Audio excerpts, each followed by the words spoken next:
बिस्मिल्लाहिर्रहमानिर्रहीम। अस्सलामुअलैकुम वरहमतुल्लाहि वबरकातुहू। आप देख रहे हैं मेरा यूट्यूब चैनल मेरी ज़ुबान। इस इलेक्शन में बात करेंगे कि इमरान खान ने कहा था कि अवाम जो है ना इस इलेक्शन में उम्मीदवारों को ढूंढेंगे। पहले उम्मीदवार लोगों को ढूंढा करते थे। तो सूरत हाल सोचने समझने वाली हो गई है। हालात बहुत गंभीर हैं। ख़ासकर जो पीटीआई और इमरान खान के चाहने वाले हैं उनके लिए सोचना समझना भी ज़रूरी है, क्योंकि अब हर हलके में कई कई उम्मीदवार दावेदार हो गए हैं कि हम ही इमरान खान के उम्मीदवार हैं। माना कि टिकटों का मसला है। जैसे मैं आपको मिसाल दूं NA 146 की। NA 146 खानेवाल 3, जहां पर शाह महमूद कुरैशी का जो भांजा है पीर ज़हूर हुसैन कुरैशी, पिछली दफ़ा भी ये वह सीट थी खानेवाल से जहां पीटीआई जीती थी। इस दफ़ा 9 मई के वाक़े के बाद हालात ने बिल्कुल करवट ली और लोगों का इलेक्शन लड़ना ही बहुत मुश्किल हो गया।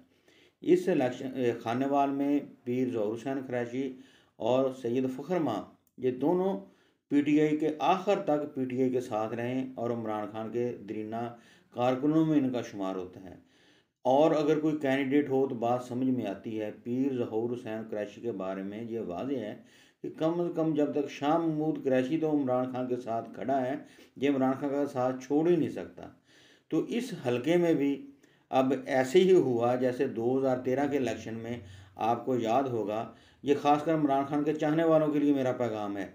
2013 के इलेक्शन में जितने भी सर्वे आ रहे थे, पीटीआई 90-92 सीटें ले रही थी, लेकिन मैं नाम लेना मुनासिब नहीं समझता। उस वक्त भी खरीदो फरोख्त इतनी पैमाने पे पीटीआई में की, इमरान खान के इर्द गिर्द लोग जिनको वो अपना समझते थे, जिन्होंने अब सभी ने साथ छोड़ गए इस मुश्किल वक्त में, उन्हीं लोगों ने उस वक्त बोलियां लगाई और अपना माल बनाया और पार्टी 30-35 सीटों पर महदूद हो गई।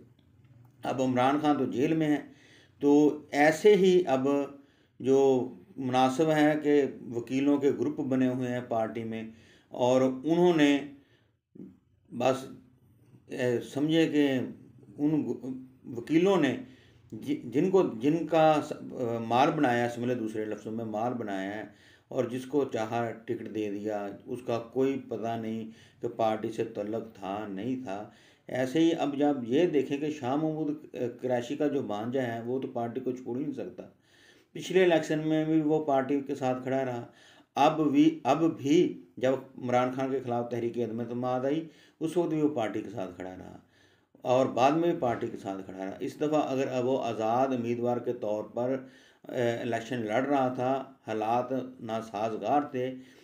उसका आपको शायद मालूम नहीं है कि खानेवाल में फैसल न्याजी, जो पीटीआई का मजबूत कैंडिडेट था, उसे नाअहल करार दे दिया। वो इलेक्शन ही इस दफ़ा लड़ रहा। इसी तरह ही शहबाज खानेवाल में दूसरे हल्के में वो भी मजबूत उम्मीदवार था, उसे भी नाअहल करार दे दिया। अगर पीर ज़हूर हुसैन कुरैशी अगर पार्टी से इलेक्शन लड़ता, ये इलेक्शन तो हो ही नहीं रहे, इसीलिए तो कह रहे हैं कि इन इलेक्शन के बाद इस्तेहकाम नहीं आएगा, अदम इस्तेहकाम, मुल्क मज़ीद अदम इस्तेहकाम की तरफ बढ़ेगा।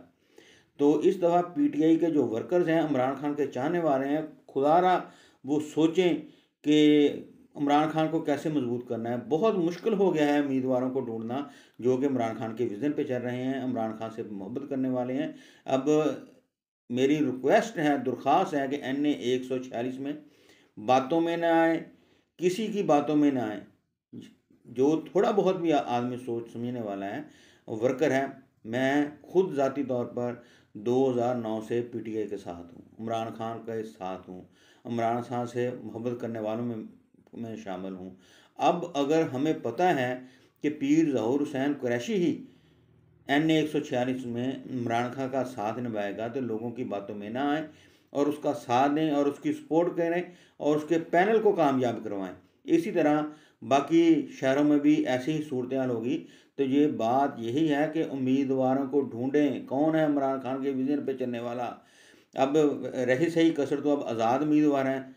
जब आज़ाद उम्मीदवार हैं, कल को हमें क्या पता कौन किसके साथ करेगा। जो इमरान खान के नज़रिए पे मजबूती के साथ डटा हुआ है, उसका साथ दें। बात यहीं पे ख़त्म हो जाती है कि होती नहीं जो कौम हक हक बात पे जग जा, होती नहीं जो कौम हक बात पे जग जा, उस कौम का हाकम ही फ़क़्त उसकी सज़ा है। बस एक हो जाएं और मुल्क और कौम के लिए इमरान खान को कामयाब कराएं और NA 146 में मेरा पैगाम घर घर पहुंचाएं कि पीर ज़हुर हुसैन कुरैशी और उसके पैनल को इमरान खान के चाहने वाले भरपूर मेहनत करके लोगों के घर घर जाकर पैगाम पहुंचाएं और उन्हें कामयाब कराएं। आपका बहुत बहुत शुक्रिया। अस्सलाम वालेकुम रहमतुल्लाहि व बरकातहू।